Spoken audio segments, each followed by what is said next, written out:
संतान के रूप में कौन आता है?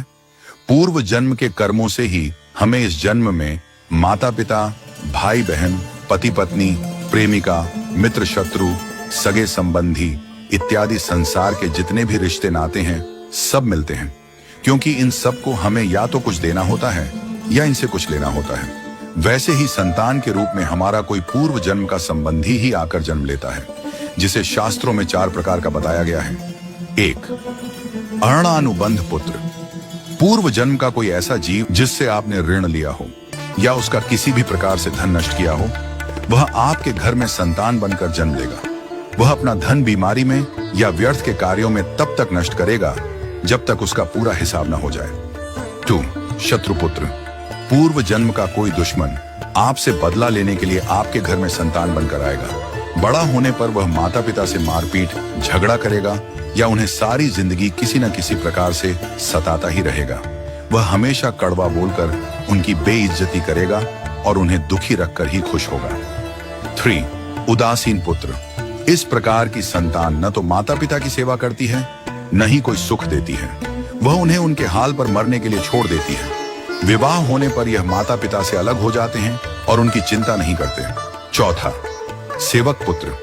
पूर्व जन्म में यदि आपने किसी की खूब सेवा की है तो वह अपनी की हुई सेवा का ऋण उतारने के लिए आपकी सेवा करने के लिए पुत्र बनकर आता है। जो बोया है वही तो काटोगे। यदि अपने माता पिता की सेवा की है तो ही आपकी संतान बुढ़ापे में आपकी सेवा करेगी, वरना कोई पानी पिलाने वाला भी पास न होगा। आप यह न समझें कि यह सब बातें केवल मनुष्य पर ही लागू होती हैं। इन 4 प्रकार में कोई भी जीव आ सकता है। यदि आपने किसी गाय की निस्वार्थ भाव से सेवा की है तो वह भी पुत्र या पुत्री बनकर आ सकती है।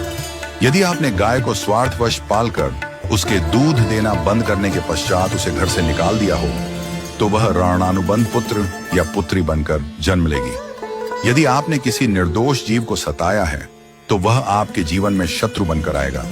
इसलिए जीवन में कभी किसी का बुरा न करें, क्योंकि प्रकृति का नियम है कि आप जो भी करोगे उसे वह आपको इस जन्म में या अगले जन्म में 100 गुना वापस करके देगी। यदि आपने किसी को 1 रुपया दिया है तो समझो आपके खाते में 100 रुपया जमा हो गए हैं। यदि आपने किसी का 1 रुपया छीना है तो समझो आपकी जमा राशि से 100 रुपये निकल गए। जरा सोचिए, आप कौन सा धन साथ लेकर आए थे और कितना साथ लेकर जाओगे? जो चले गए वे कितना सोना चांदी साथ ले गए।